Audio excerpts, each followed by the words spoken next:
One TV Patrol. Uzami City recipient sa tree growing activity sa Bureau of Fire Protection. Mihimo og serye sa tree growing activity ang mga fire station sa Bureau of Fire Protection sa tibuok Misamis Occidental. Ang barangay nga palarang nakadawat sa aktibidad sa Bureau of Fire Protection mao ang Barangay Bungbong sa Dakbayan sa Uzamis. Ang tree growing activity gipanguluhan sa BFP Provincial Director Fire Senior Superintendent Gregorio Ilbambo uban sa mga city o municipal fire marshal o mga personnel sa 14 ka mga lungsod o 3 ka syudad sa probinsya.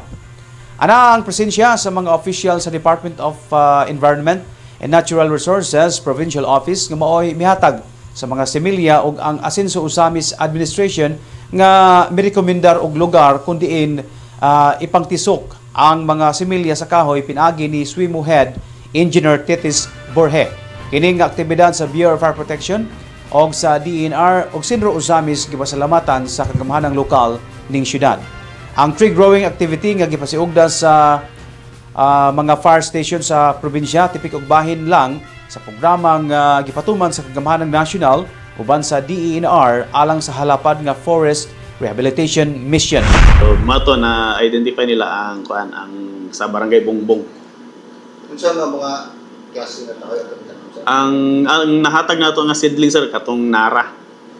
Nga ang natanom nato sir is 30 nga seedlings kay dili ta atong quantity. So ang ato ang quality nga nagtanom ta mabantayan jud nato og sigurado nga mabuhi jud nato.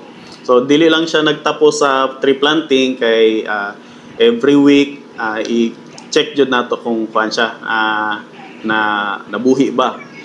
Okay, para ma-sustain jud siya ba nga ang katong 30 nga seedlings buhi jud siya tanan.